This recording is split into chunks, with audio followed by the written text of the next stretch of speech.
بسم اللہ الرحمن الرحیم. ڈیئر اسٹوڈینٹس، آج ہمارا لیکچر نمبر 6 ہے basics of grammar and composition کے بارے میں.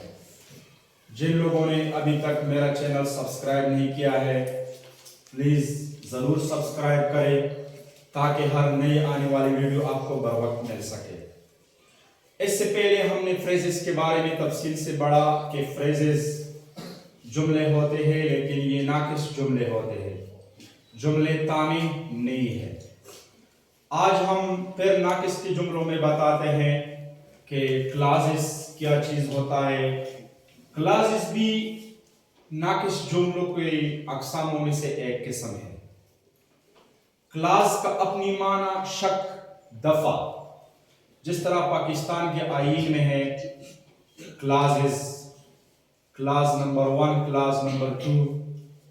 دفعات جو پاکستان کے آئین میں جو دفعات شامل ہے وہ تو پورا آئین تو نہیں ہے لیکن آئین کے کچھ دفعات ہیں، تو اس لیے ہم اس کو کلاس کہتے ہیں. پورا جملہ ادھر نہیں ہے لیکن جملے کا کچھ حصہ ہوتا ہے تو اس لیے اس کو کلاس کہا جاتا ہے. کلاس کا معنی کیا؟ دفع، شک، جو کسی آئین یا قانون کا ایک جزء کو لیا جائے تو اس کو ہم کلاس کہتے ہیں.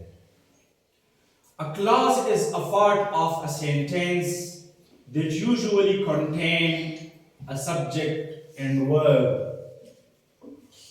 clause جملے کا ایسا حصہ ہوتا ہے جو عام طور پر مشتمل ہے فاعل پر اور فعل، جس میں فعل اور فاعل دونوں داخل ہے.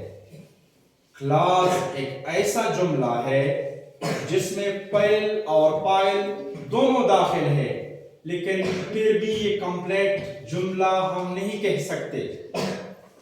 ہم نے اس سے پہلے تھوڑا پڑھا ہے کہ پہلے لازم ایک ایسا فعل ہے جس میں فعل اور فاعل دونوں ہوں لیکن کمپلیٹ جملہ ہوتا ہے. لیکن اس میں بھی فعل اور فاعل دونوں ہیں لیکن کمپلیٹ جملہ نہیں ہے.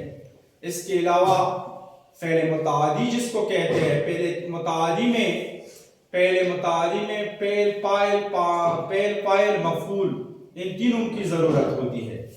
فعل لازم میں فعل اور فاعل کی ضرورت ہوتی ہے.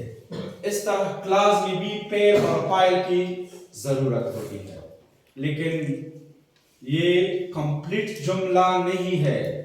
جس طرح کے فعل لازم ہے، ٹرانزٹیو اینڈ ٹرانزٹیو ورب جس کو کہتے ہیں، وہ بعد میں آنے والی اس کو ہم تفصیل سے ڈسکس کرتے ہیں انشاءاللہ.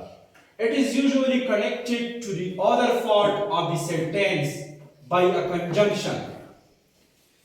یہ تو عام طور پر جملے کے دوسرے حصے کے ساتھ متصل کیا جاتا ہے. عام طور پر جملے کے دوسرے حصے کے ساتھ لگایا جاتا ہے. It is not complete sentence. یہ مکمل جملہ نہیں ہوتا ہے. On its own یہ اپنے آپ میں مکمل جملہ نہیں ہے بلکہ یہ کسی اور جملے کے ساتھ مل کر مکمل بن جاتا ہے، بذات خود یہ مکمل نہیں ہے. اس کے علاوہ defining relative clauses. defining relative clauses جو clauses سے متصل قسم کے clauses ہوتے ہیں، دفعات ہوتے ہیں، شک ہوتے ہیں، اس کو ہم defining relative clauses کہتے ہیں.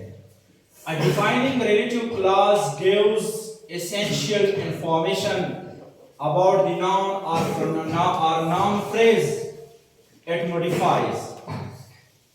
defining relative clause ایسے جملے ہوتے ہیں جو اہم معلومات فراہم کرتا ہے اسم یا اسم کے متعلق جو جملہ ہوتا ہے اس کے بارے میں اہم معلومات فراہم کرتا ہے. without which the sentence would not make sense as the listener or reader would not be able to identify the noun in the sentence. اس میں مشکل یہ ہے کہ جو ریڈر ہے، جو جملے کا پڑھنے والا ہوتا ہے اور جو جملے کا سننے والا ہوتا ہے، اس میں یہ فرق نہیں کیا جا سکتا ہے کہ اس جملے میں